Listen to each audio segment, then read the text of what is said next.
Okay, welcome back.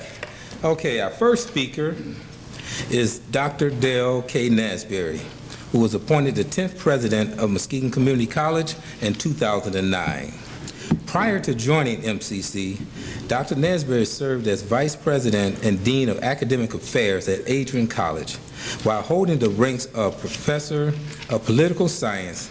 He also served as associate professor and director of the Master's of Public Administration program at Oakland University. He completed his PhD in law, policy, and society at Northeastern University in Boston. He also holds a Master's in Public Administration degree from Western Michigan University and a Bachelor's of Art degree in Political Science and Anthropology from Michigan State University. Again, let's welcome Dr. Dale Nasberry.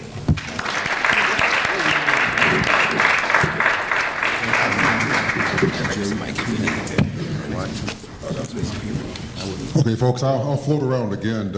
It's behind the podium is now my favorite place to be. So, you know, let me just give you a little bit about what informs my opinions about the world and how I got to where I am today. I mean, you have my bio, and the bio goes back to about 1994 in terms of my academic professional career, and it goes back to, I'll say 1981 in terms of my education. But just prior to becoming an academic, I decided that in 1992 or 3, something like that, that I never ever wanted to do administrative work again. So I didn't start as a professor. I had no intention of ever becoming a college professor or a college president. That wasn't on the radar screen. So one of the questions that I would have for the panel is, so what's the connection between when you were 17 years old and when you're old guy like me, 61? How did that exactly happen?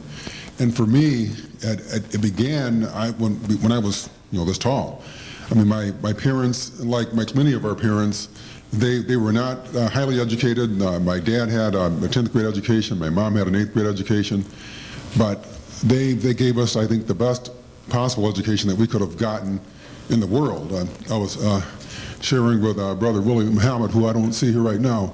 When we were kids, we would have on our table newspapers from around the world. We, as close as, well, Muskegon Chronicle, we grew up here, the Chicago Defender, Muhammad Speaks. We had newspapers from Africa, from Europe, everywhere. I mean, they weren't educated, they weren't book educated, they weren't classroom educated, but we had, I mean, growing up in a little bitty town, sort of kind of between here and Holton, Michigan, and here in Fremont, we had I think the best education someone could have, and they wanted us to have that too, because there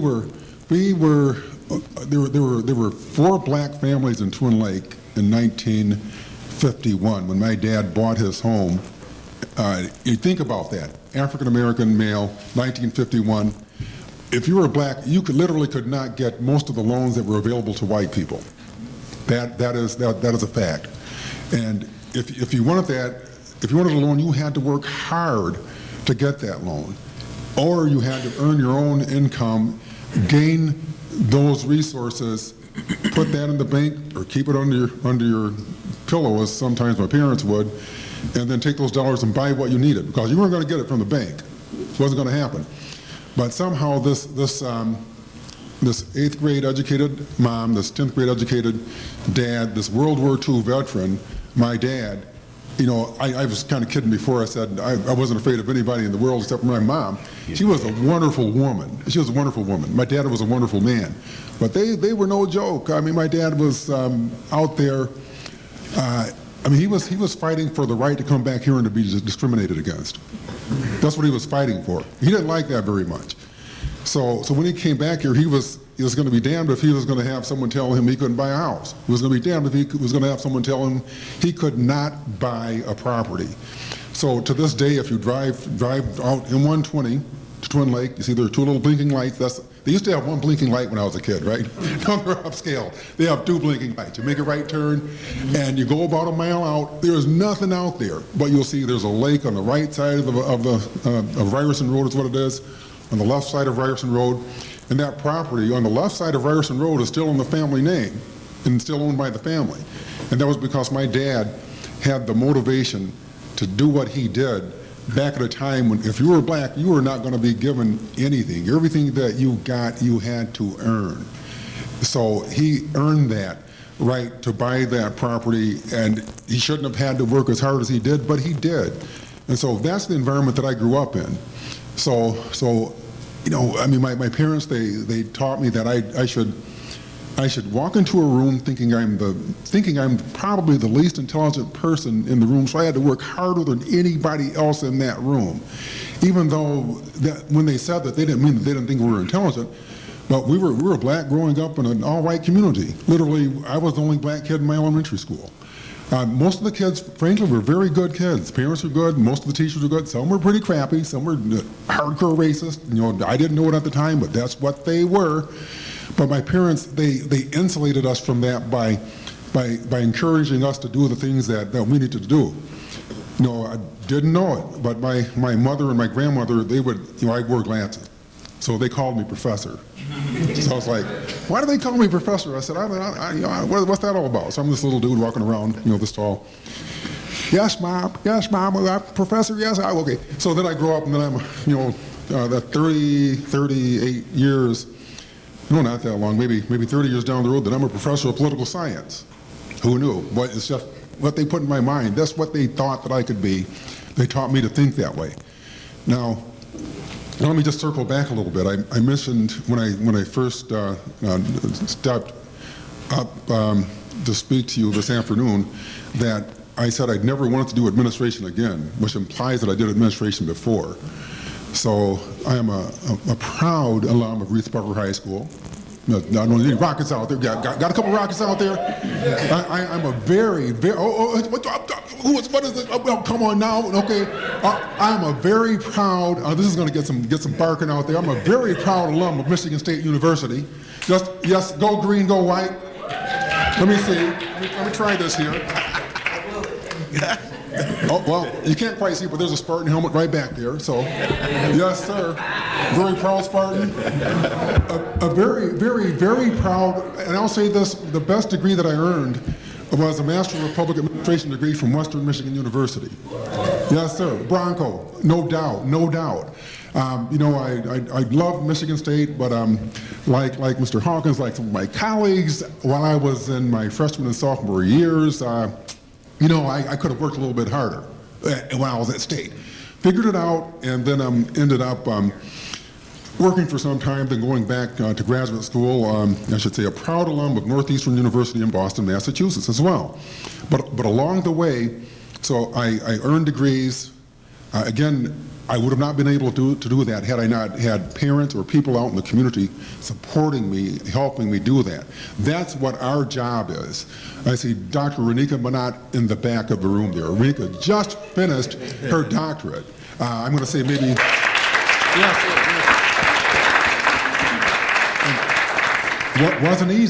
Wasn't easy, but she did that. Dr. Andy Weibel to my right. Now, he's another old dude here. Andy, what are you, like 90 years old or what? We're not, 89 years old. But Andy, is, besides being an outstanding philosophy professor, is an outstanding golfer. He does okay, played college golf, he's a good man, does his thing. I tell you, does wonderful things in the community, and I mean, all of us have our stories. You're going to hear from Professor Kurt Troutman in a little while about some of the programs that he has here on campus. But we all, and I know I'm missing some of the professors here. I mean, Willie German, you've already met. You know, helping us move the institution forward and move you young people forward. But I will, let me just wrap this up. I keep trying to circle back to saying I'd never do administration. I'm a college president, right? So I started off my career working for the state legislature in Michigan. And that's due to having worked with my college professors, asking them whether or not there was anything that I could do besides just take classes, so they suggested that I get an internship in Lansing, which is where we were located, at the state capitol. So all right, so I worked for a couple legislators as an intern, unpaid, but it was well worth the while, and I ended up getting a full-time gig with the state Senate Fiscal Agency, is what it's called, and worked for the National Conference of State Legislatures, which is a company in Denver, Colorado, that helps legislators and their staff understand some of the major issues that are ongoing.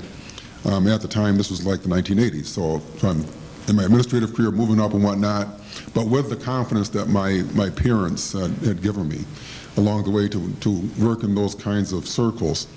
Then the city of Boston, Massachusetts, I was just not out there to get or to earn a doctoral degree. In fact, I had no intention of earning a doctoral degree. Had a master's degree, I was doing great. I wanted to work as a budget director for a city or a state. And I was working as an assistant budget director with the city of Boston, and some folks from Northeastern University said, "Hey, man, we like the data you're producing in these reports that you're preparing for the mayor and whatnot." So I said, "Great. What can I do with that?" He said, "Well, you can write a doctoral dissertation, and you need some classes behind those reports to help support you finishing that degree."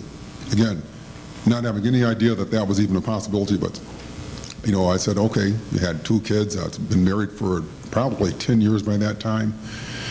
So I said, it might help me accomplish some of the goals that I might have in the future. So by the time I made my way half through that doctoral program, I said, "You know what?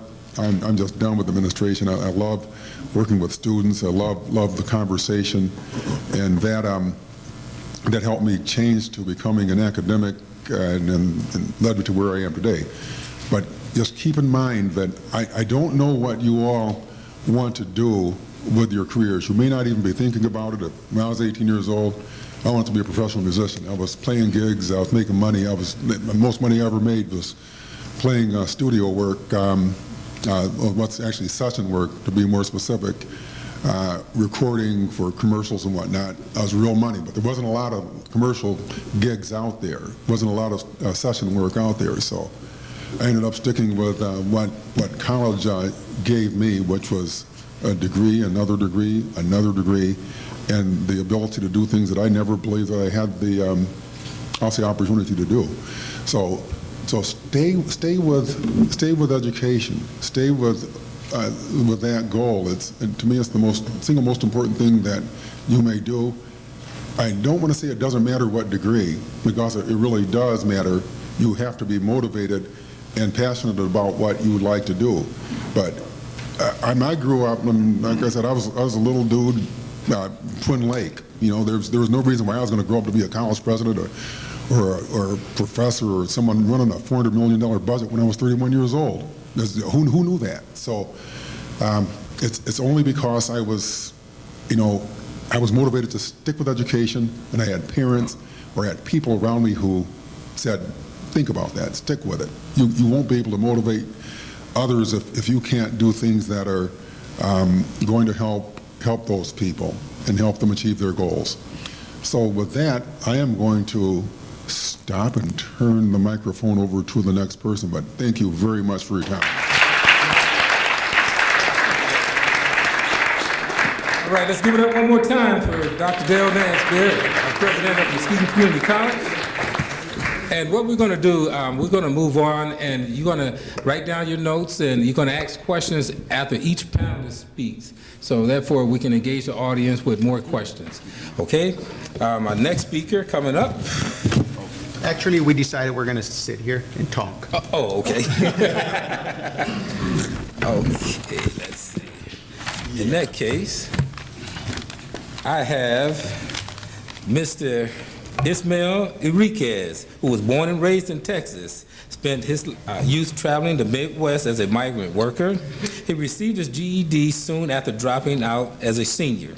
He attended and received his associate's degree from Muskegon Community College in 1989-1990. Continuing his education and receiving his bachelor's degree in business administration from Grand Valley State University with a major in Spanish and a teaching certification. Ismael later received his master's degree from the University of Toledo in Toledo, Ohio. He taught Spanish at Genesis High School for 18 years. He has been at MCC for 5 years, where he currently teaches Spanish 101, 102, 201, and 202. Ismail is currently the department coordinator for the Foreign Language Department. He oversees teaching of American Sign Language, Chinese, French, and German. He's also traveled throughout Spain and Mexico several times. Ladies and gentlemen, let's put our hands together for Ismail Enriquez.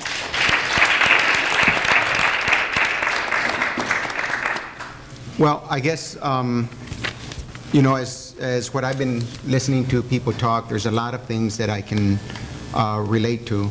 Probably the thing that has resonated the most this morning so far is when Mr. Hawkins earlier mentioned the why, and I was telling him this during lunch.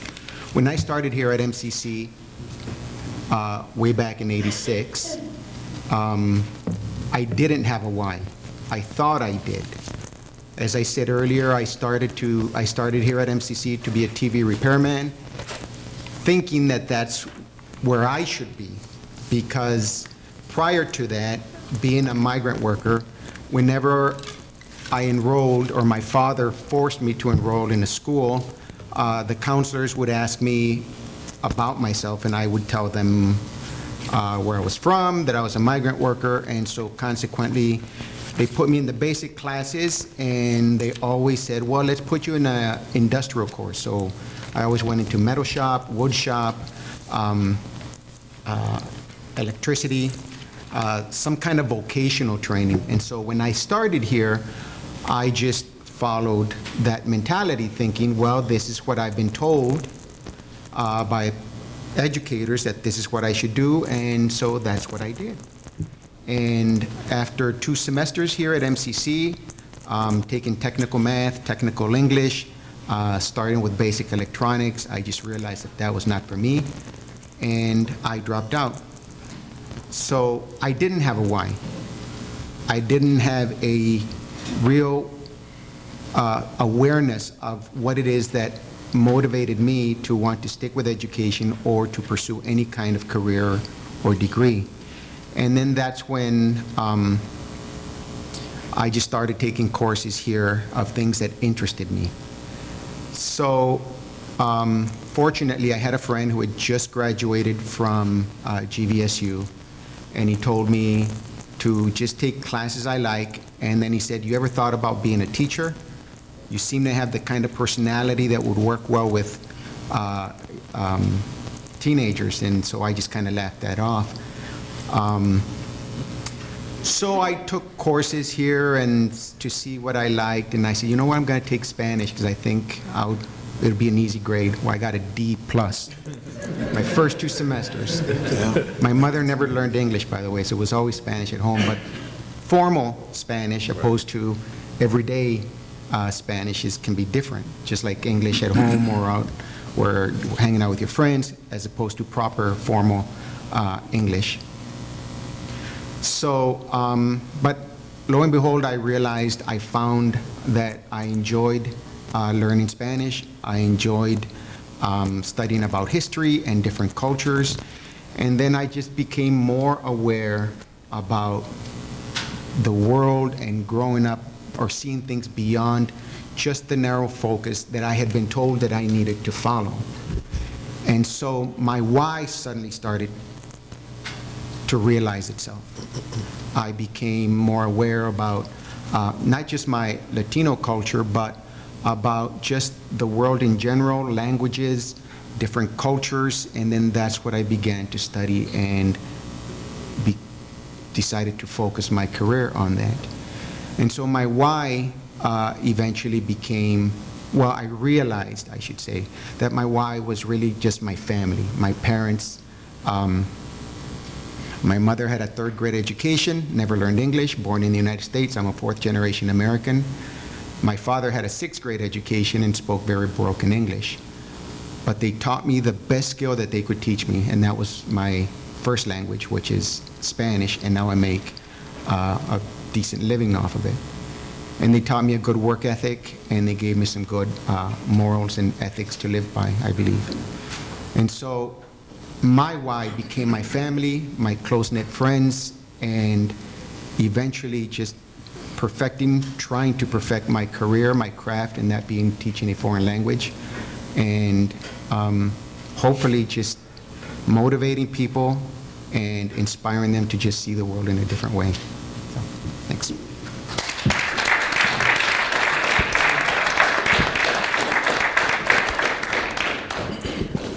Thank you, Ismail. And one more time, let's give it up for him. Yes, go ahead. My name is Ismael, not Yorel. Sometimes people have trouble pronouncing it, so Ismael, not Yorel. That's where I teach it. Thank you for that. Okay, as you see here, you have a dynamic panel, dynamic keynote speaker, a lot of experience here when it comes to education. They're talking on the emphasis of why that our keynote speaker touched on today, and as we did the exercise in the break time, I saw some of the students actually putting that down on their paper, the why. So I can see that that did penetrate your minds, and that's a good thing. That let me know that you're actually receiving this information and retaining it. So we're going to move on to our next speaker here. Again, jot those notes down, so if you have any questions, once the panel speaks, then you can ask those questions. The next speaker is, paper around here, is Judge Gregory C. Pittman. Is a lifelong resident of Muskegon County, graduating from Muskegon Heights. His education continued at Michigan State University, where he earned a bachelor's degree in 1983. In 1987, he received his law degree from Indiana University.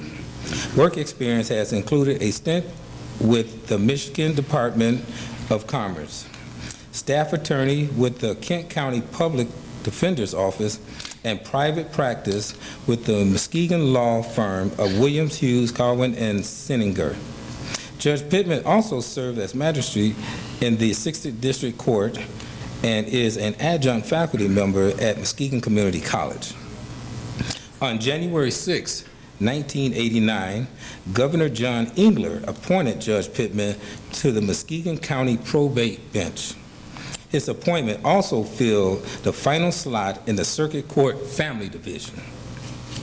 Judge Pittman was re-elected to a 2-year term in November 1998, a 6-year term in November of 2000, and was re-elected to another 6-year term in November of 2006. In 2005, Judge Pittman was appointed by Governor Jennifer Granholm to serve on the Governor's Task Force for Children's Justice. Ladies and gentlemen, let's put our hands together for the Honorable Judge Gregory Pittman.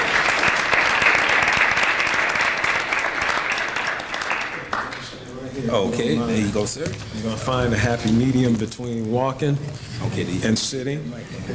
And I'm going to use this microphone right here. Okay. Can you all hear me okay? Good. Good afternoon. It's my pleasure to be here. This is a wonderful opportunity to talk with you all for a few minutes. I want to do like maybe 3 things. I want to talk a little bit about who I am and where I'm from. And then I want to talk about who you are and where you're going. Born and raised here in Muskegon Heights, graduated from Muskegon Heights High School in '79. My parents, to give you a little background, were the 2 most magnificent people in the world. And my father was the son of a sharecropper in Greenwood, Mississippi, 3rd grade education. My mother was a city girl. She was from inside Greenwood, Mississippi, and she had an 11th grade education. They came to Muskegon after they tried to live in Chicago and felt like that was just way too fast. I have 3 older brothers. I am the youngest of 4. I am not spoiled. Don't put that on me. But I was privileged.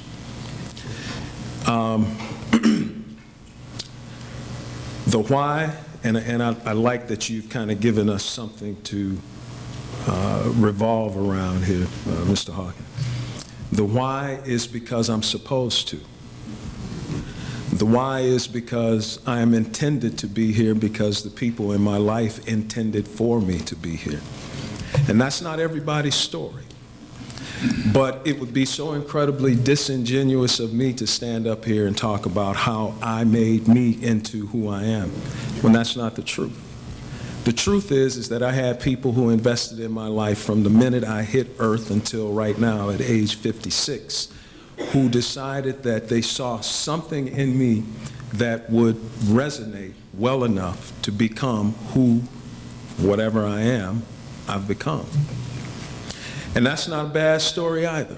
That is the acknowledgement of the foresight and the discipline and the hope and dream of people who decided to invest in me, especially my mother and father. So the why is because I'm supposed to. I went to Michigan State. My experience at Michigan State was in some vein very similar to Mr. Hawkins. I got that letter. I went to Michigan State and took my car and my best friend. We were roommates, and we had a car when you weren't supposed to have a car as a freshman. Which meant what? Which meant we could go everywhere we wanted to go, and we did.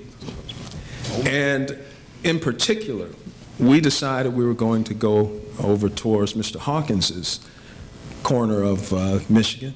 We went to Oakland University down by Pontiac. And we went to a party, my roommate and I and a couple other guys. And we got to this party, and there were all manner of things happening in this room, including the use of illegal drugs and drinking and the whole nine.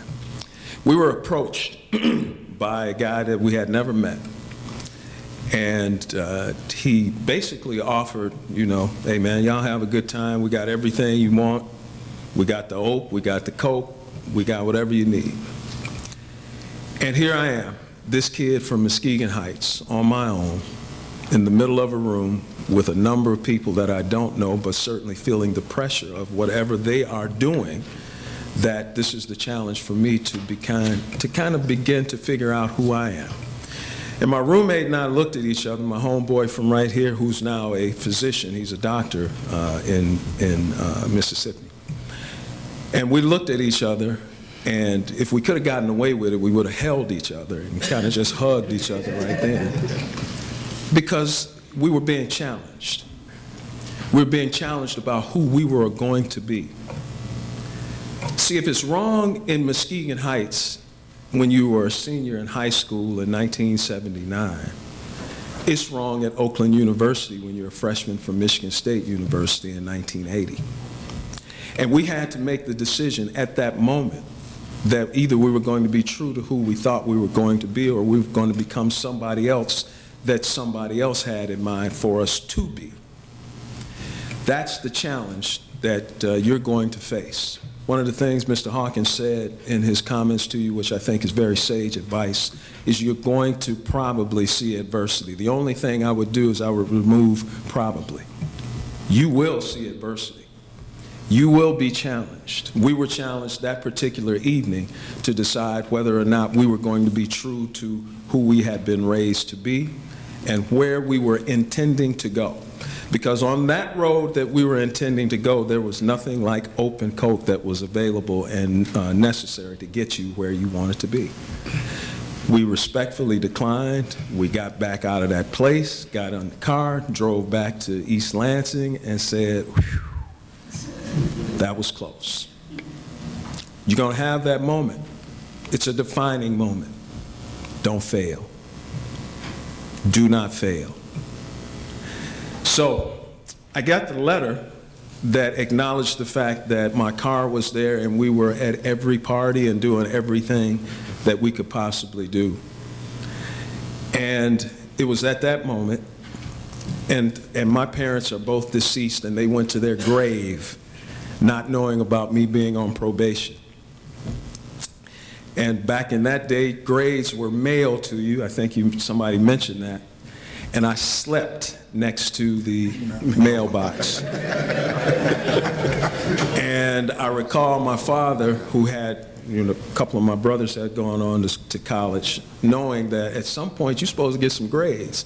I said, boy, them grades came yet? I said, I don't know what happened, Dad.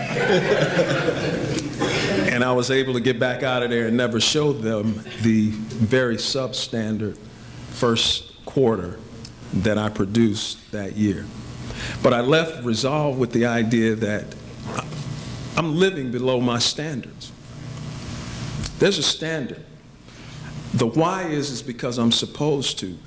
The how is because you need to be working your butt off instead of doing all these other things that you're doing. And it became that moment that I decided that there is a standard, and I'm living beneath it. So one of the things I'd like to challenge you to think about as you move forward is establish a standard for yourself. It doesn't have to be mine. It doesn't have to be these gentlemen here. It's got to be your standard. And then when you establish that standard, don't you move from it. Don't let anybody else move you from it. That is what is going to maintain and keep you and help you to persevere over everything that you're going to face when that adversity comes. So I go on off to law school after being able to recover from a horrific start to be able to go to one of the best law schools in the country, Indiana University School of Law. And I got there and I struggled. What do you call the person who finishes at the bottom of the law school class? You call him a lawyer. That's right. At some point, my goal was simply to become a lawyer because I struggled. After my struggle, I came and I sat for the Michigan bar, which I had absolutely no intention of taking, and I failed it. And I sat again and I failed it again. I did not pass the Michigan bar until my third opportunity. And all of that is to say that when this adversity comes, it's up to you to decide what you do with it. You can lay in bed, suck your thumb, and be in the fetal position and never amount to anything, or you can get your stuff together, get back up, go back out, and do what it is that you intended to do in the very first place. And I did that, and my career took off. I had no intention of becoming a judge. I wanted to be a sports and entertainment management lawyer. I wanted to represent stars. I wanted to do all of that work. And I had the opportunity to get some experience during law school with a entertainment management company in Indianapolis, and I found out that is exactly what I didn't want to do. But here is what I understood from that. I would challenge you to continue to prepare, because you have absolutely no idea what God has in store for you. You have an inkling of who you can be and the greatness that you have inside, but you have no idea how that comes packaged sometimes. And far from me being a judge with a goal to be here, I am an accidental judge. I am here because of a number of things that occurred that found me in the position to offer myself to Governor Engler, and he in return saying, I think what you have to offer is worthy of Muskegon County. So you don't know yet what you're going to be probably, but what you do know and what you should know and what you should live on is you are preparing every day for the ultimate eventuality of who you are going to be and what you're going to become. So keep working at that. So I've given you a couple of 3 challenges. Set a standard. Continue to prepare. The third thing that I would hope you would get out of my story is, and it was spoken a little earlier, you show me your friends and I will show you your future. Drop those who are not adding to you. Add those who will. Do the equation consistently of who they are, and make the decision about what they offer to you as well as what you offer to them. And don't be shortchanged in any manner by those who would kill your dreams when you're talking about what you want to become. Be careful who you share your dream with. There are any number of dream killers assigned to you to stop you simply by what they say. Ed Sanders said there is power in your words, and there is power in the opposition of those words that would come against you. So be careful about who you share these things with, but don't stop. Continue on. So here I am. I don't know if anybody is here who is interested in becoming a lawyer. I certainly know that path. I'd be willing and glad to share that further path with you as this day ends and we continue on with your life. Thank you so much.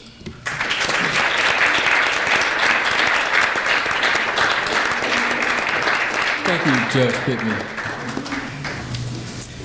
And one thing I could say about knowing Judge Pittman, even as a young man coming up, I've always admired him. He's always been a person that is very approachable, and as he extended the invitation out to you today, if you have any interest, feel free to approach him and talk with him. And that's with all of the panelists here. So let's give him a hand again. Okay, another quote for you. And this quote is by a Frenchman poet, Victor Hugo. He who opens a school door closes a prison. Something to think about. A lot of high school students drop out of school in high school, junior high, and they're on that path to self-destruction. As these speakers have indicated, education is a key to changing and bettering your life. Again, I'll quote that one more time by Victor Hugo. He who opens a school door closes a prison.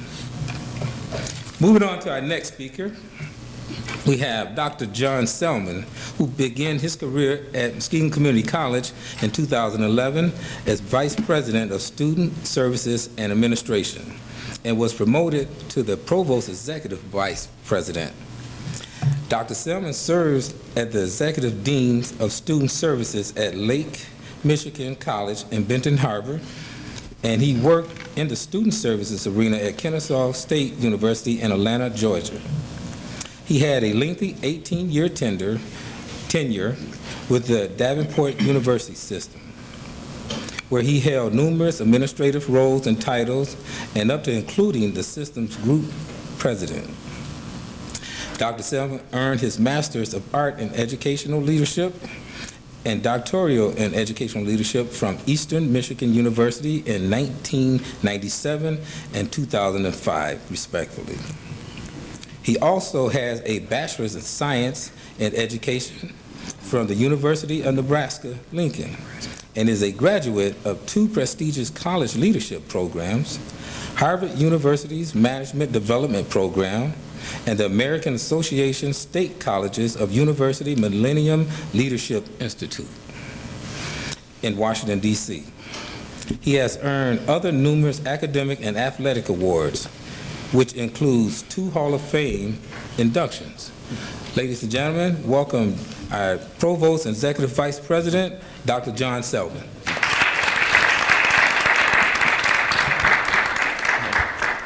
Thank you, Willie. I'm going to sit here and take advantage of the microphone. I'm going to share a little bit about the family and education and work and see if I can't wrap things up in the next few minutes here. But my why relates to my family, my mom and dad, who were in my life all while I was growing up, and then my friends. So, but my family, my dad was went to elementary school and my mom went to middle school, and we were born in Leland, Mississippi, next city over from Greenwood, Mississippi. So there's some close ties there. So I was down in the South. I was 5 years old and we left the South, and my dad at the time, I didn't really understand it, but when I reflect back, he was a sharecropper. He would farm the land, and then he would give the crops to the person who owned the land, and then every now and then he would get some money. And sometimes he would say, they would say there's no money. And so he got tired of that, took the family, and we went north. And I am one of 9 kids, 8 boys. and one girl. And so we headed north to Mansfield, Ohio. Some of our family had gone to Ohio, so we went to Mansfield, Ohio. And as we were going through high school, and you can imagine, now there's 9 of us, and they're at stair steps. So every teacher, every grade, there's some Selmon for a long time. But we got through the school system. But my parents always would say, my dad said, we just want you to do better than we did. He didn't understand the school business, but he got smart about it, and that's what I always appreciated about him, is that with 9 kids, those that go before you, and I was number 4, my brothers would help him interpret the grades and tell my dad how you're doing, and then he would take the appropriate action. And so he didn't understand it, but he got smart about it, and he was in that way. But the deal was they always wanted us to do better than themselves, and they put us in a position, create a foundation, and so they did. And so we heard that time and again. My dad was always there and available. He worked 2 jobs for a lot of years, and my mom would stay home, and then finally she went to work. But they always preached education, although it was very limited formally. But they were smart in many, many ways. And I used to always say to him later in life, how are you smart? He said, oh, you guys, college stuff, and he just kind of deflect that stuff. And I'd always say, Dad, I said, but how are you smart? I mean, because he was a very capable person. He ultimately went into business. He lost his job at the Ohio Brass. They went out, transitioned into automation. A lot of folks in the manufacturing lost their job at that time. But he had enough money put away. And what I was so impressed about him was, and it still impacts me today, is that he started work like 40 years before, and he took and put money away and didn't touch it for 40 years, just kept compounding.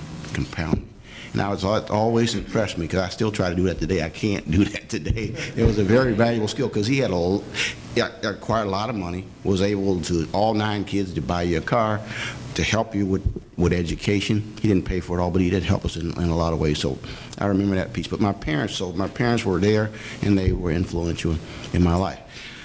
But in addition to that, there was about 6 guys, and we used to play basketball at the elementary school. And so we would get done playing basketball, and we would just sit and talk. And a while ago, I talked to you about the ability to dream.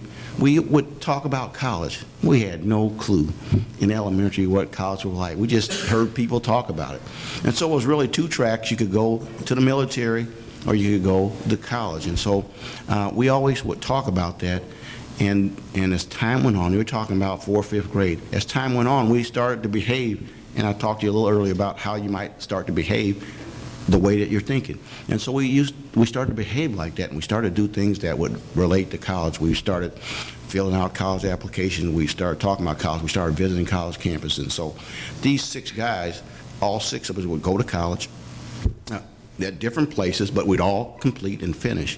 And we still talk about that today, and this is like 30 years later. It's been a long time. Well, it's more than that, because we were in elementary. But nonetheless, so you talked about friends and the influence that friends could have on you. And it could be one of 2 things. You could go down a negative path, or you can go down a positive path with your friends. And fortunately, we were able to go down this very positive path. But that was an influence for me, and that was kind of my why, because once we got to college, we would stay in touch with each other, and I felt if I quit, I would let not only my parents down, but I'd let these other guys down, and we've been talking about this for years and years. So friends are important, and because I've watched folks, and they've had friends, and they went the other way, and so friends and family were critically important to me in terms of my success. Then my education. In high school, I was a wrestler, I was an athlete in high school, and was heavily recruited. And then here's the thing with first-generation college students. I was heavily recruited to wrestle in colleges, and I was afraid. I went on a college visit, Kentucky, and I went on campus, and I'm not going to do this. I was afraid.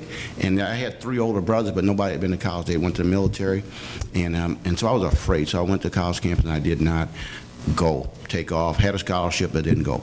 But I did go to where one of my friends went, and my brother. We both went together. We went to Grand Rapids, a junior college at the time. So we took off. So I let a scholarship go. Today I wouldn't do that, but then I didn't know any better. I would have kept the scholarship. But I went to the Grand Rapids Junior College and would wrestle there, would get my education done there. I think I transferred short of 2 credits, and but I wrestled there, and I would ultimately still earn a scholarship. Colleges were still looking at me, and I was able to go to the University of Nebraska-Lincoln. But one of the things I did was when they recruited me, I said to the coach, I said, I can go, but my brother started with me, right? We started at Grand Rapids Community College together, and I said, and Iowa State and some other schools would recruit me, but they didn't offer my brother a full scholarship. And so I said I wasn't going to go because we started this together, we're going to end it together. And the Nebraska coach understood that we weren't going to separate, we were going to go together. And so he played a trick on us. He called the house, he talked to our Grand Rapids Community College coach, and he played a trick on us. He says, hey, he called my brother. I'd already went to the visit and all that stuff, so, but I didn't commit to going there. So I get back home from the trip, and he calls the house, and he talks to my brother. Because my mom and dad said, hey, he's the coach in Nebraska. And you want to talk to John? He said, no, I want to talk to Bill. He said, Billy, this is Bob Fears, University of Nebraska. Like to offer you a full scholarship. So my parents upstairs listening on their phone, and everybody in the house was really, and he offered my brother a full scholarship. And then he said, let me talk to John now. And he said, John, I'd like to offer you a full scholarship to the University of Nebraska. Would you consider coming? And I know he just offered my brother that. So make a long story short, we went on to the University of Nebraska, and we were very successful there, and we were able to graduate. So I got my undergrad there. In the meanwhile, in the summers, I would actually go, I grew up in Ohio, so I'd go to Ohio State. And that's where the O comes from up here on the stages, that I grew up in Ohio and I went to Ohio State. So I was fond of that. And the reason I was fond of that institution is that the first time I saw a college football game, my dad took me to see Archie Griffin play. And he was winning a Heisman for the second time. And I just thought that's the way you're supposed to do it. Everybody's going to win the Heisman twice. And I don't think anybody's done that yet. And so that's why there's some fondness there with Ohio State, but there's some institutions, the University of Nebraska, that have been kind to me.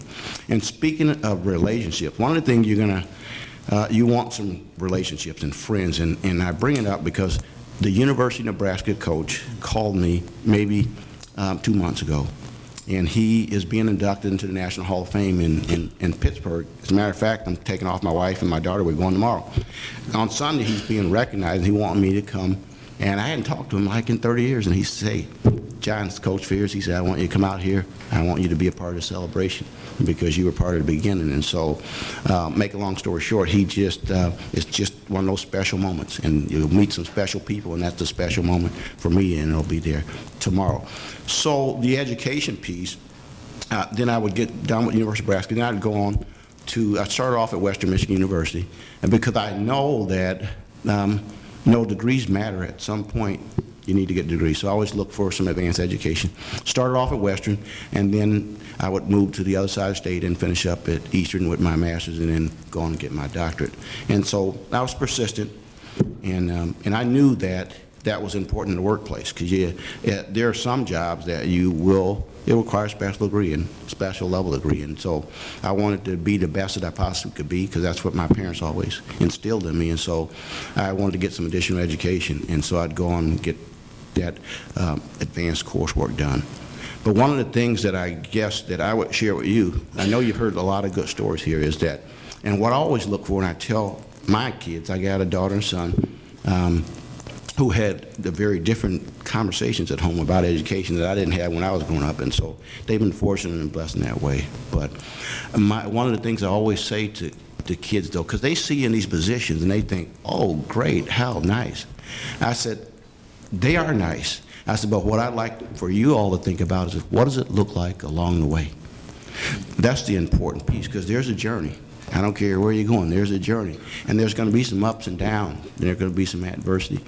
But you need to know where you're at and then where you want to go. And so you got to decide, because there's a gap between where you want to be and where you currently are.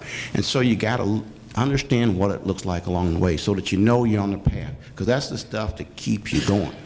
And as I kept moving along with my career, I could continue because in my heart and mind, I knew I was on the path. And so I stayed the course. And you heard that a little bit, I stayed the course, but it was because I understood what it looked like along the way. You're going to see a lot of different majors and a lot of different jobs, but the main thing is that I think you need to focus on just stay the course. Understand what it looks like along the way, because there's going to be an educational experience, and there's going to be a work experience, and you're going to have to get a little bit of both as you move along. So always try to understand what it looks like along the way. Make sure that you keep alike friends that are heading in the same direction. It is tough. I told my daughter this, and she's at Ferris. She's graduating in 2 days. So I'm just knocking on wood. She's graduating in 2 days. And she had some friends, and for some reason, boy, she would find some friends that were just going opposite of her. And it's frustrating as a parent. And it's most, if you're a parent, why does she find a friend that drops out of college, that goes and works at McDonald's and think that it's great? Now, I'm not knocking McDonald's, but I'm just saying I had different aspirations for her. And she would find that. And I said, I said to her, name's Naira. I said, Naira, there's two things. Either they're going to pull you that way, or you're going to pull them this way in the education. And soon she'd find herself separating from her friends. And I try to help her understand that you are going to change over time, and your friends are going to change. And it's okay. Let them change, but stay the course, stay your own course, because you're going to run into that where you got, and I mean, I've had some good friends too, they just pull the wrong direction. And you got to be strong in that and stay the course. And it's going to be because you know what it looks like along the way. And so you know that you're trending in the right direction. And so I just encourage all of you to stay the course. And this is one of the pieces here of learning how it looks like, or what it looks like along the way. And I think you'll do well. And I just know all of you do well. As I look at your faces, I believe that you will do well. And that's another thing. You just got to believe you can do it. And I believe you can do it. And I believe that I could do it, and I believe you can do it. And so that's kind of a small part of my story, but there's been many, many years of hard work and dedication and commitment to what we are doing. So 3 things: learn how to, no matter what you do, learn how to write, to think critically, and to speak. And I think it'll take you far in life, because the rest of that stuff will come. But there's some critical skills that you want no matter what profession you're in: thinking, writing, and speaking. So thank you.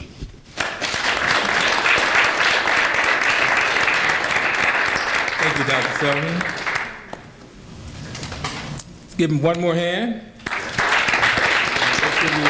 Appreciate all our panelists. Last but not least, we have our Chief of Police coming up from Muskegon Heights. And Chief Thomas, I hope I don't get in trouble, because I'm going to have to keep you to 15 minutes. So, hey, but he has a gun and a badge, so, but, hey, there's a lawyer and a judge. I might get a fair trial down there, too, so. No, so, Dr. Joseph E. Thomas, Jr. is a graduate from Eastern Michigan University Doctorate Program in Educational Leadership. He holds a specialist degree, 33 semesters, hours above a master's in guidance and counseling from Eastern Michigan University, a master's of art degree in public administration from Western Michigan University, a bachelor's of science in mathematics from Alcorn State University in Longman, Mississippi, where he was an All-American and captain of the football team. He holds degrees from Eastern Michigan University, Western Michigan University, and Alcorn State University, and Jackson Community College. Chief Joseph Thomas has served as the Jackson, Michigan Police Department, as Chief of Public Safety in Albion, Michigan, and Chief of Police in Southfield, Michigan, and as an interim Chief of Inkster, Michigan Police Department. Internationally, he served 2 tours of duty in Iraq as a senior police advisor for the U.S. Department of State, and also a deputy director in training support in Palestinian Authority Security Sectors Transformation Program. Ladies and gentlemen, let's welcome Dr. Joseph Thomas, Muskegon Heights Police Chief.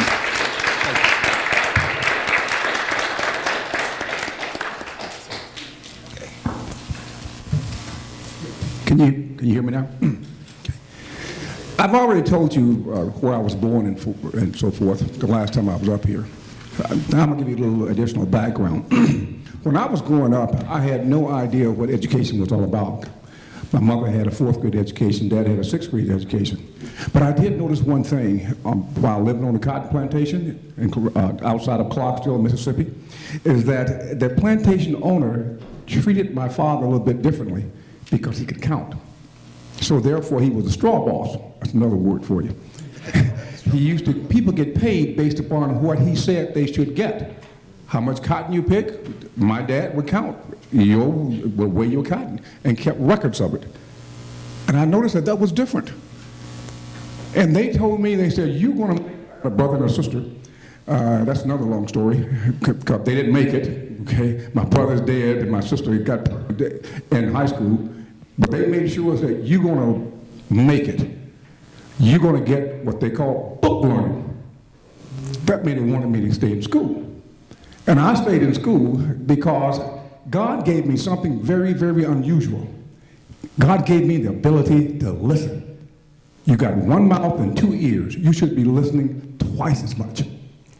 And that's what I give myself credit for listening. I was going to finish high school.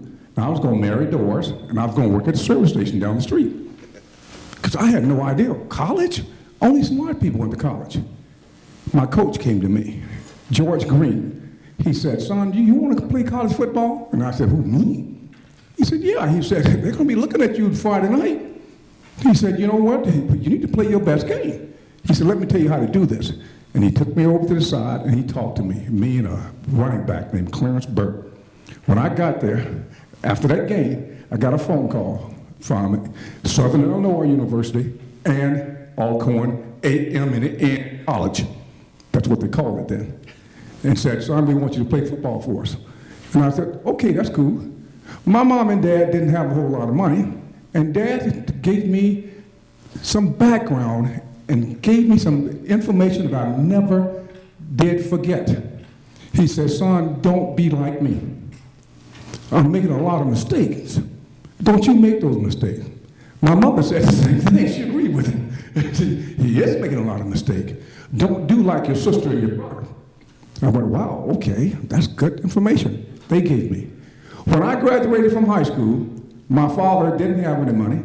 He spent a lot of it. My mother didn't have any money. They gave me a 32 Arimas handgun and a box of ammo. That's what I got. I've been carrying a gun all my life. I never shot them. I don't have to make those choices. I didn't make those choices. I took my gun and went to college, Alcorn State University. I took my gun and put it in my trunk, went upstairs, put my stuff in the lobby like the rest of the freshmen, and Coach Spinks came in and gave us a lecture about the purpose of being in college. We want you to graduate, he said. That means you got to go to school. I said, is that book learning? So I did. I made up my mind right then I was going to listen to a man that I didn't know, but he made sense. He made sense. You need to listen to people. You'll be surprised where information comes from. Sometimes the information comes from homeless people. Sometimes the information comes from babies. Sometimes information comes from old folks. Get yourself in the listening mode. You don't know everything. I went down to Alcorn State University. I went down there to play football and go to college and go to class because people told me that's what you do in college. You get a scholarship, you play ball. You go to class, you do your work. That's what I did. I didn't know freshmen weren't supposed to start. I started as a freshman. I didn't know that the rest of them redshirted. Why is that? And I noticed that a lot of my buddies, they weren't dressing out. I had a purple and gold number 50. Me and a guy called Harry Gooden, we made the starting team as a freshman. I made all-conference as a sophomore. I made All-American as a junior. I made 3-team All-American as a senior because Coach Spinks said, son, you want to make All-American? You know where the ball's going to be. And he told me, go to the opposite side of the field once you make your block and throw another block. Don't ever stop where you are right now. You keep moving ahead. Whatever you're doing now to be successful, don't ever rest on your laurels and say, I'm going to always be successful. Keep putting forth the effort. I got married and went to KSI my sophomore year. You know why I got married? My mother taught me a long time ago that a woman's body is not anything to play with. If you're going to do certain things to her, you should marry her. And that's what I did. It was the right thing to do, and I was listening. Been married half my life. Well, almost all of my life, but that's okay, it's another story. Okay.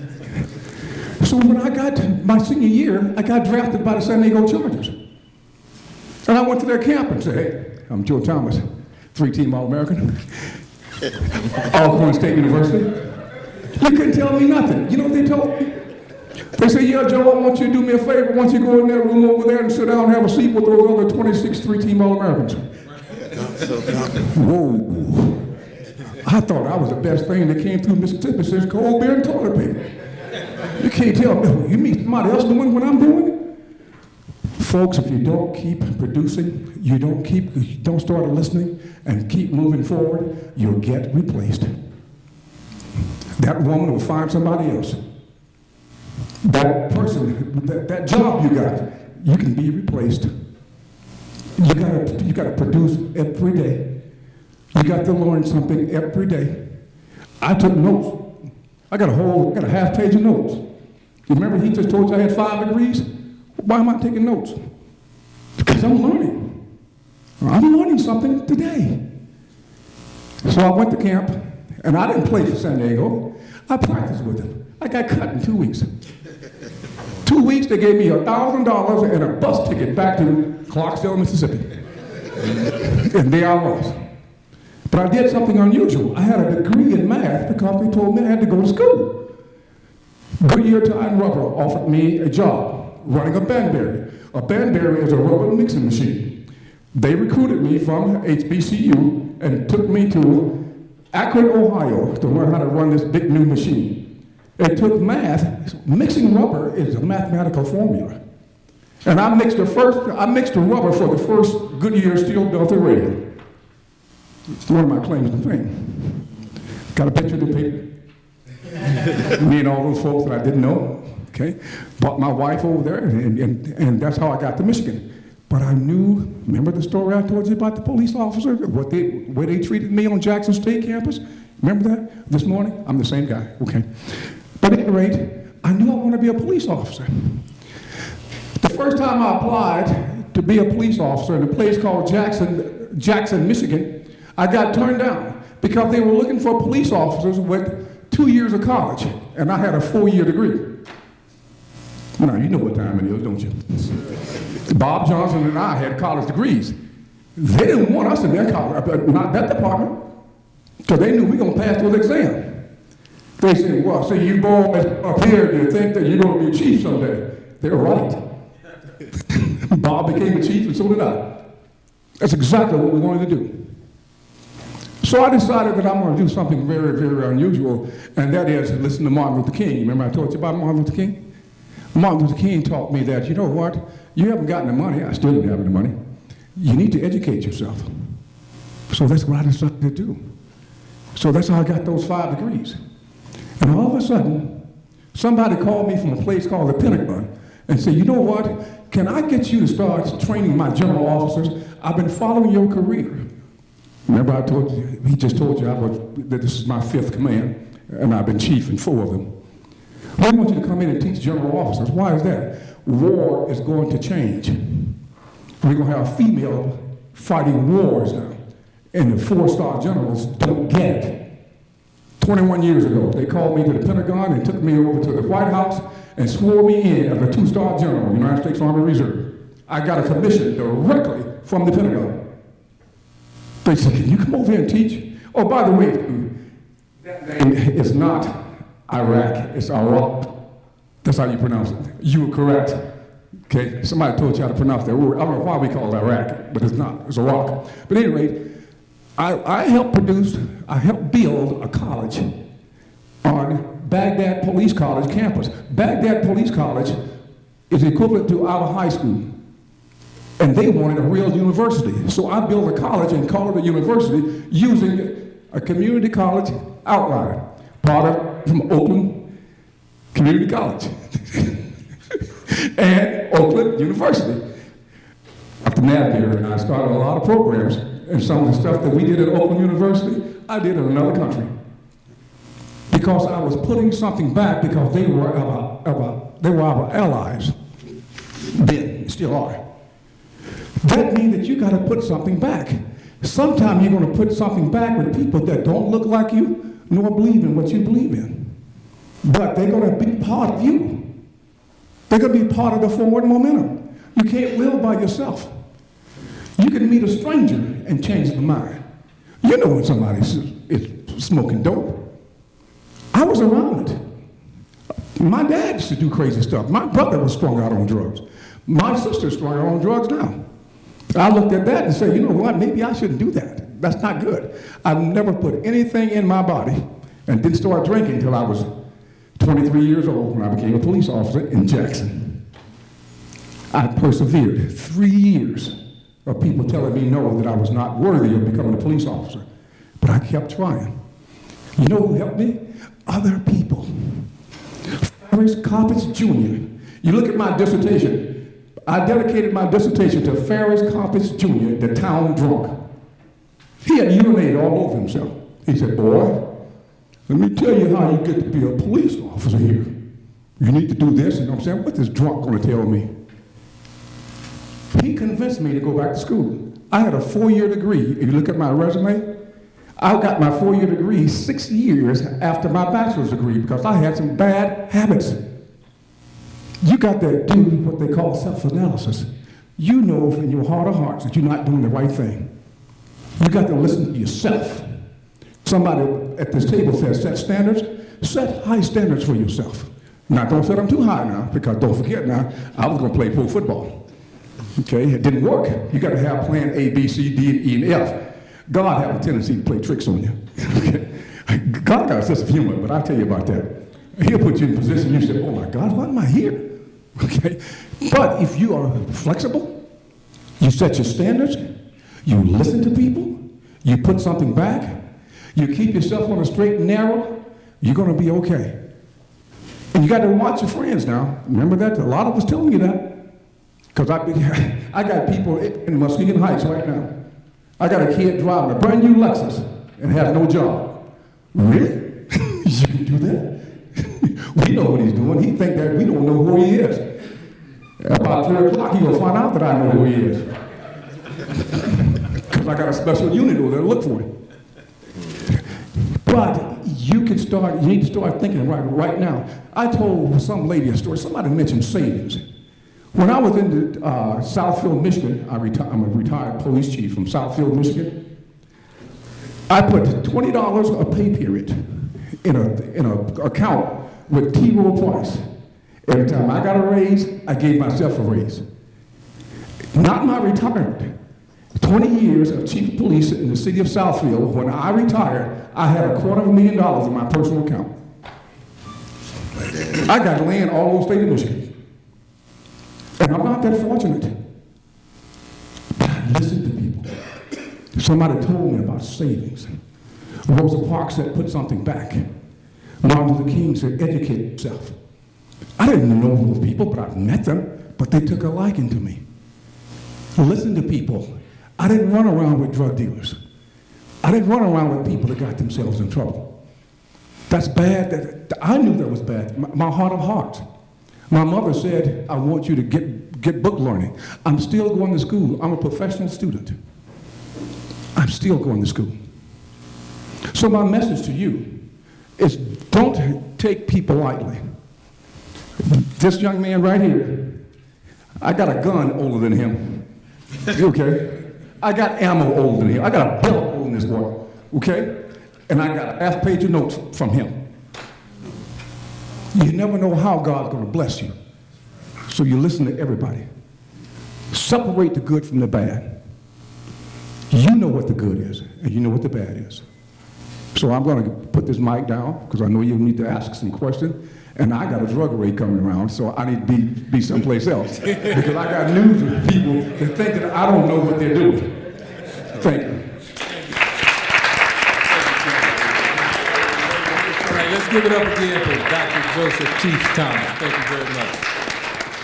Okay, now we're going to open the floor to questions. And with the engagement of questions, you could address your questions to a specific panelist if you like, or if you just want to pose the question and they choose, whoever chooses to take the question, that's fine. So at this time, I'm quite sure Some of you have some questions. You've been taking notes, so we'll go ahead and start. So just raise your hand, and Maya, she will get the mic to you.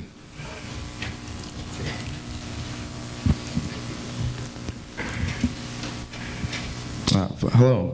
I'd first like to thank you all for being here, and thank you all for giving insight as to the challenges that you all have had and how you all have overcome them. My question that I do have is for all of you, any of you can answer, but my question is, how would you advise those who are nearing the graduation of college and moving forward, going into a specific career? I know that during this time, I have a job, but gearing towards something that's more focused, or even more focused on the specific degree that you had before. And would you like to address that to any person, or just panel in general? Yes, whoever feels they can answer it best. Okay. Okay. I don't think I can answer the best, but I'll try to answer that. We got some talent up here. I said, trying to figure out what it looks like along the way. That's critically important. My daughter is in healthcare system administration, and she had a clinical experience, internship, and she had a managerial experience. And she came home from the clinical experience. She said, I don't want to do that. I never, ever in my life do I want to be on the clinical side. And it's because she got exposed to it. And so she learned what it looked like along the way. She talked to people in that profession. And that's the best way that you can do that, is to find out from the person that's doing it. They're going to be able to tell you best what it looks like along the way. So anytime you can get that experience, they're one of the probably the best training models that I had some exposure to was GMI. It's called Kettering now, but it's the General Motors model where you work and went to class, work and go to class to get that experience. So you know what it looks like along the way, and you develop and get some experience. So I would just say, God, find out somebody in the profession, ask them. There are some very talented people who do that type of work that will be glad to share with you, and they can also help introduce you to that field and get you more involved. So, find out what it looks like along the way, ask a lot of questions, and then go get that experience. That will tell you a lot about what you want to do, if you want to do that. So, I would just chime in by saying, go into it with an open mind, because most students change their major at least 2 or 3 times, and most professionals, as evidenced on this panel, shift career paths several times before retirement. But while we're talking about retirement, I also want you to begin your career with the end in mind. That would be the best piece of advice I think I could give you. Nothing that we do that works towards someone else's dream is permanent. It's not guaranteed. I was just told on Wednesday of this week, and we have a 5-campus system at Oakland Community College, that I will be, effective Monday, shifting to a campus that's about 20 minutes outside of my geographic area. And so, with that being said, my locus of control in that situation is very little. Contractually, this is something that I either have to do, or I have to exit that particular institution, right, and look for work elsewhere. You need to create opportunities within your particular skill set, what you're being trained to do right now, to create opportunities for other people 5 years from now and 10 years from now, and give yourself the flexibility to determine your own path. My generation was taught you go to college and you go get a job, right? And hopefully that manifests itself into a career and you can work there for 30, 40 years. I think, what we've learned in the last several years is that there's a paradigm shift that's going on right now as it pertains to these careers. And that it's incumbent upon your generation to look at things from a different lens. How do you monetize what it is that you know how to do better than most people, and create opportunities for yourself and your community? Let me add something to that. I'm going to ask you this question, and you can call me sometime because we can spend a long time on this question. Do what you're passionate about. Do what you're passionate about. We got too many people in the wrong places. Yes. That's what's wrong with Congress right now. Thank you. Definitely that. Thank you. The last question that I have is more so pertaining to compartmentalizing your passion as well as other capacities in which you may work. Me, myself, I work in a lot of different capacities, but trying to compartmentalize each one of those things just so that I can get the best or make the best experience out of all the things and organizations and things that I'm personally doing. So how would you just kind of compartmentalize that and set, or how do you set what is most important first? Don't get me wrong, school is, I understand that, but outside of that, just trying to juggle everything and try to keep sane while you're doing all this and everywhere. So who would like to address that question? I'm going to take a stab at it. It's prioritization at its finest. It's just like compartmentalizing as a student, being part of several student organizations, being a student, perhaps having a job either on or off campus. Many students are parents as well. Some are taking care of aging parents. And so what I tell students all the time is that this is the safe environment to learn how to compartmentalize, how to prioritize what it is in life that's important to you.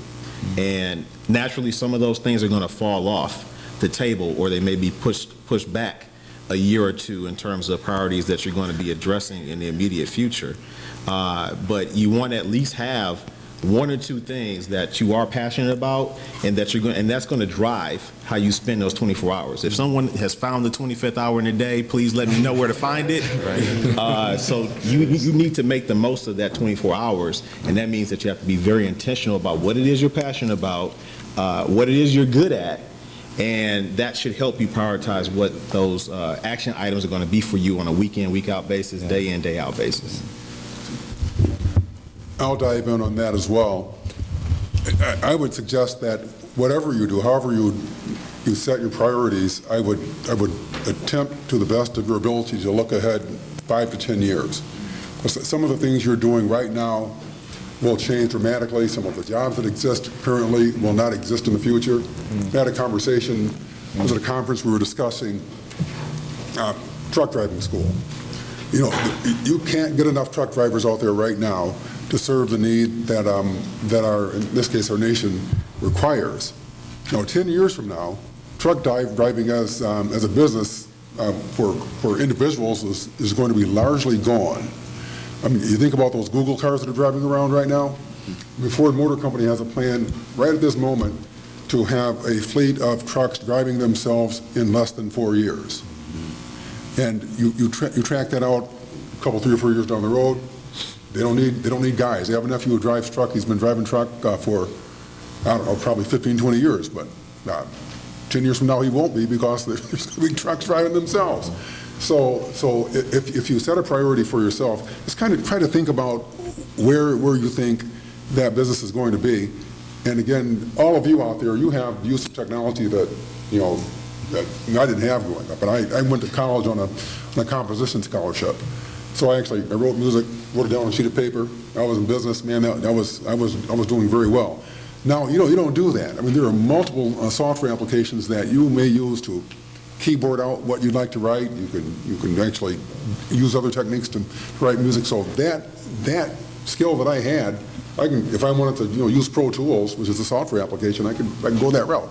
But guys writing out music or transcribing music, that doesn't exist anymore. It hasn't existed for years. So do the best that you can to think outside of your current, I'll say, time parameter. That would be the best advice I could give you. Any other questions? Ishmael, in today's economy, 21st century technology, computers, where does foreign language fit in? What do you tell a young person? Why should they study foreign language in our 21st century economy?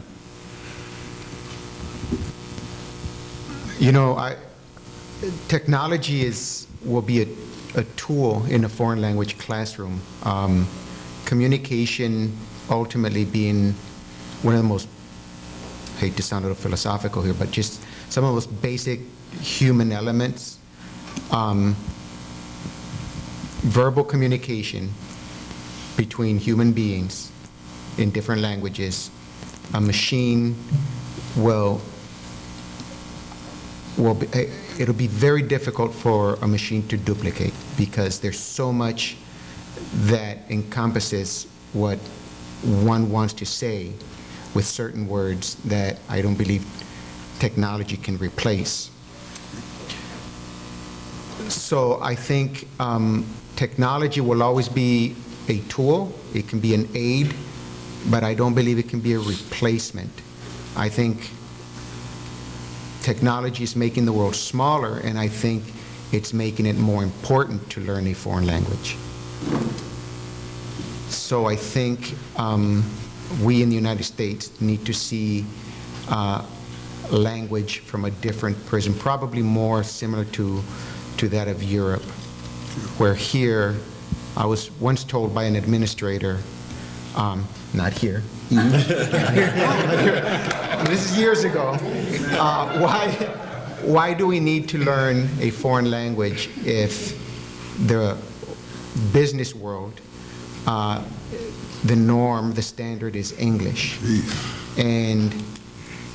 And I said to him, I simply responded to him, I said, well, I think the fact that other nations are learning English is a reason why we should be learning their language as well. So, for example, when I studied in Spain at the university, well, growing up here, people always said, you're so lucky you speak 2 languages. When I went to Europe, and people asked me how many languages that I speak, and I would say 2, and they would say, that's it. And so I think technology, I know it's a long answer to your answer or question, technology makes the world smaller, and I think it emphasizes why we need to learn more languages and teach more languages in the United States. Hope that answers your question. I have a follow-up to that, and I'll tell you, and this was a while ago, but if you really want to feel inadequate sometimes, travel around the world. I was in Poland, Warsaw, Poland, and in Frankfurt, Germany, and we were with our wrestling teams, and so we were at the World Championships, and it seemed like every country spoke 7 languages, and English was like, and we had to have all these interpreters with us. We couldn't communicate around the world, and all the other countries seemed like I said, how many languages? 7? How many languages? 8, 9? They were speaking all kinds of languages, and we couldn't communicate. We had to have an interpreter with us for 14 days to communicate around the world. And so I always tell my kids that story because I wanted them to get, as they were coming along, get foreign language, and that was because the world was getting smaller, and I was the most, I felt the most inadequate because I couldn't communicate. I said, I'm just looking at somebody in the face and saying, calling an interpreter, come, and I couldn't communicate around the world. Most of us on the U.S. team could not communicate, and it was kind of embarrassing at that time. And so I would dabble in foreign language, but I really made my kids learn foreign language and had them get a couple different languages, and I told them that story. I said, you won't be able to communicate around the world, and the world is really getting closer, tighter. So that was my experience. Another rationale for that, too, it's very difficult to learn another language without learning about the culture. Okay, and what we need to do is learn more about other people's culture. Because this country right now is being controlled by people that don't live here. And you need to learn how to communicate with them and understand their culture. I received a job from Nipendenzo because I walked in and said, "Arigato gozaima." And they said, hire that man right there. I knew the bow from the head and not from the waist. See, and that shows them respect. So you need to learn about other people's culture too, and learn the language would help you with that. Working in an Arab culture in Palestine and in Iraq was a challenge for me because that is a male-dominated society, and I had to learn new ways. and they try to convince me I needed 3 wives, and I'm saying, my wife wouldn't like that. Let me tell you about my culture. You don't do that in America. Did anyone else have anything to say? Oh. I wanted to ask, based on what you were saying, ask you a question, actually. What do you call a person that speaks 3 languages? I just said I have a little tough time with it. No, I don't. Trilingual. What do you call a person who speaks 2 languages? Bilingual, is that? 1 language? Non? An American. Oh, okay. That was a joke I learned from Yeah, a okay. European, So- and it hurt. So he set me up. Okay, all right. Good deal. Okay. Any other questions out there? Okay, let's give our panelists a hand. Thank you all for coming out. And at this point, Could I do your, I like to bring something negative but to your attention, okay, on my side. If you don't learn about cultures, we are trapped in that right now. You look at the newspapers, okay, we are policing today's society with law enforcement, not realizing that we are no longer in the law enforcement business. We're in the problem-solving business, and we are still trying to solve problems with a taser and a gun and a prison, and it's not working. Until we learn that the culture that we're trying to police, we're going to have this problem. Yeah. And I'm in a quagmire right now trying to tell them, you know what, we're not doing it because the society has changed.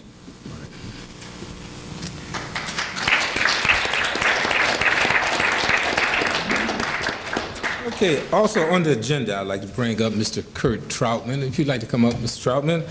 And he's going to talk about an event coming up. And he has some literature also he'd like to pass out. I can have that passed out for you. Okay. Got it. Okay. All right. Thank you, Willie. Oh, what a great room here. Clearly, we have many current leaders, and clearly right there in the center in the back couple rows, we have many future leaders. So thanks for having me here. My name is Kurt Troutman. I'm going to speak briefly today, along with my colleague, Professor George Maniatis, about a program that we're bringing here to Muskegon in October of 2017. Before we get there, we'll take about 60 to 90 seconds to listen to some words that we probably all are very familiar with.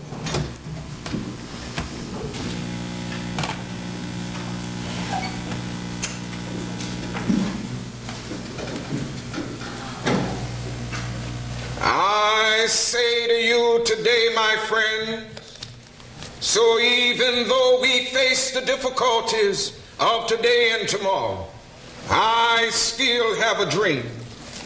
It is a dream deeply rooted in the American dream.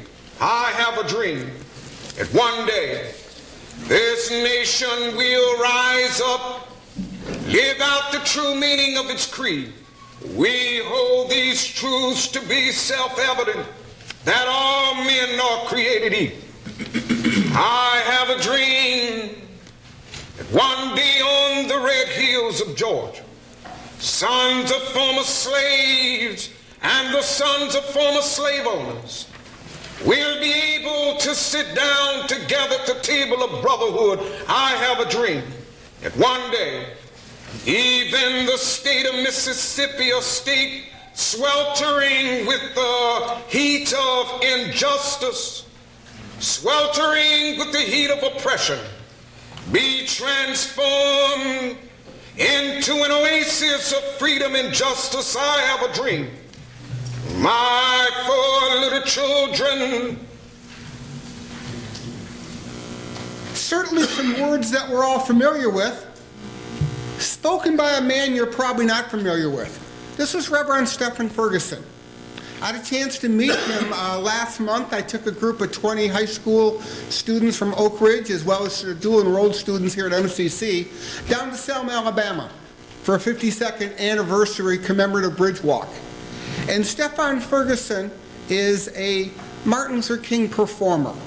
And clearly those of us who have heard these words before, I'm struck by the cadence, the language, he just nails this spot on. So spoke with him in detail. We've arranged a program to bring him here to Muskegon. So we are very proud to present this program in the fall at the Frohenthal Theater, bringing Reverend Ferguson to Muskegon to share an educational evening with Dr. Martin Luther King. I'm going to ask my colleague, Professor Mattiatis, to say a few words about how this will, how the event will take place and what we can do to help facilitate this event. Good afternoon. Can everybody hear me okay? Yeah. You've been asking a lot of whys today, and your panelists have done an excellent job of engaging you in the whys. Dr. King's message is more relevant today than perhaps it was 50 years ago. It came with a struggle then, and it comes with a struggle today. There's many issues that need to be resolved today in our community on a local basis. Many of the issues are still alive: segregation, lack of education, poverty, lack of resources and opportunity. This is a beginning of a collective initiative that we are going to kick off here at the college, engaging in our community in a greater initiative of inclusion and diversity.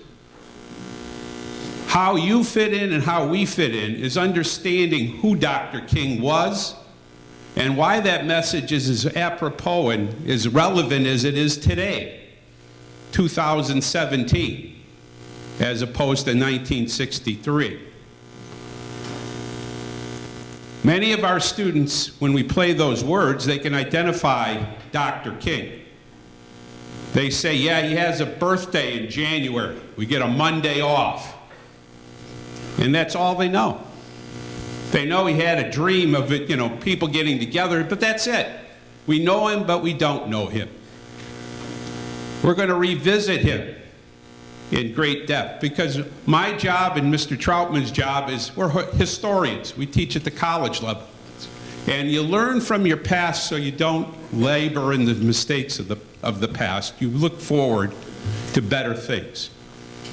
And we try to look towards better. And that better is going to be involving you as young people, as leaders, to push to another level. And we're going to be doing that this coming fall with this kickoff program, October 5th. We are going to fill the Frohenthal Theater 2 times. Once in the morning with high school and community, and in the evening with community and family members. Because we need to talk. But how do you fit in? Well, we want everybody to be part of this, either in the seats with your families. If you're a community leader, we want you to join with us, because we're taking a step too far sometimes. You know, just to get a theater, 1,700 people. Somebody said to me, you guys are insane, and you're going to fill it twice. And I said, yeah, I'm going to fill it twice, plus there'll be people standing. But I need you. We need you. So please, talk this up. We have a glorious list of people that have already committed. Everybody that hears about this gets excited. But we are going to make a difference. But that difference starts with us. Point to yourself. You are the agent of change. Don't wait for somebody else to do it for you. You know, I can point like this, and it ain't going to happen. It's going to happen when you say you want change. So own up to your responsibilities. Let's make this community the place it should be, a place we're all proud of, an inclusive place where we all have opportunity, respect, and we feel good about ourselves. So students, what can you do? Well, you can take this back to your high schools. Tell your teachers, tell your principals you want to be part of this program. You heard Stefan Ferguson for about 60 seconds. Imagine an evening with him, all that you would learn about Dr. King. Leaders, what can you do? We need your help. We want this as an open event, a free event to the entire community. And thus, we need you to open your pocketbooks and to open your hearts to help us put this event together. So I think we're here at the right place. I see, again, lots of current and future leaders, and this is a wonderful program slated for this fall. So thanks for a few minutes of your time.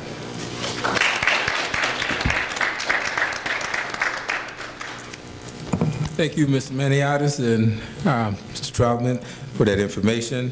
We're at the end of our program, and we're going to wrap things up. And this actually ties into the closing statement that I was going to make to you all. And it's titled Life Lessons by Dr. Martin Luther King, Jr. I had never seen this, and I just thought it'd be very relevant to what we're talking about today. And it's called Life's Blueprint.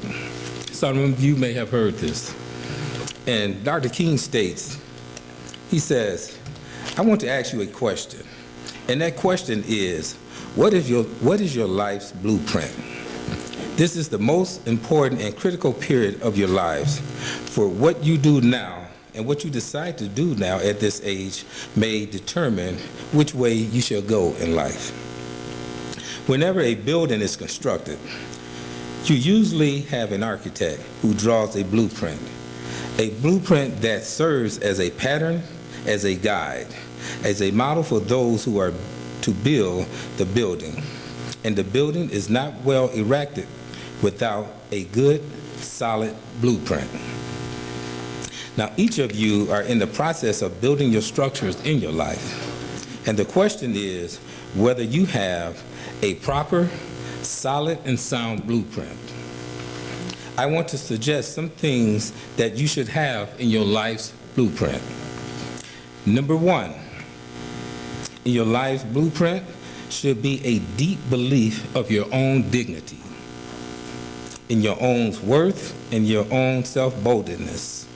Don't allow anyone or anybody to make you feel that you are nobody. Always feel that you count.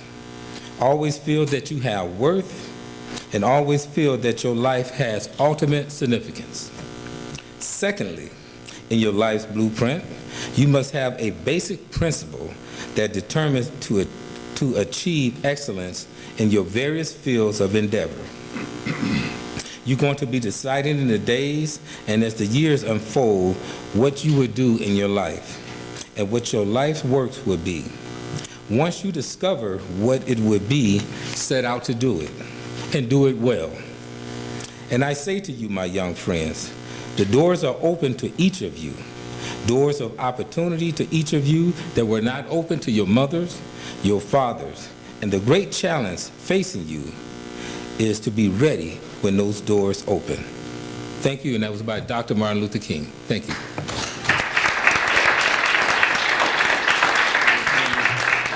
So that concludes our conference for today. I want to thank you all for coming out. Any last remarks from the presidents or panel? Okay. Have some acknowledgments right quick. We'd like to acknowledge staff who have worked on this. And I was a part of this that you don't see, that was in the background. I'd like to acknowledge Ms. Sally Berkman, Dean of Student Success and Campus Life. Could you raise your hand there, Sally, so they know who you is? Thank you, Sally. And Ms. Trinette Lottie Harps, who is our Dean of Community Outreach. Mary Ann Williams, Course Coordinator and Continuing Ed Program. Our MCC Television Station Manager, Rod Van Norwick, who's up there. Thank you, Rod. Our Power Unity students over there, thank you all.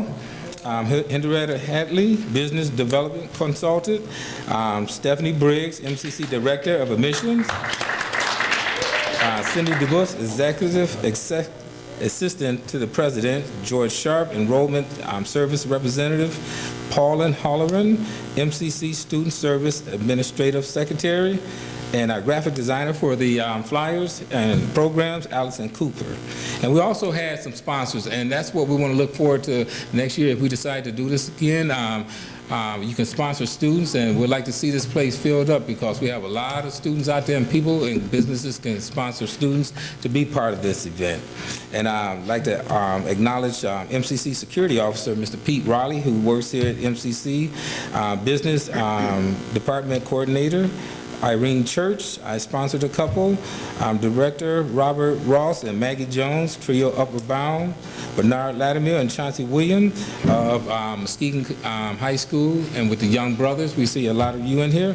So thank you very much. Thank you all for coming out. Have a good day.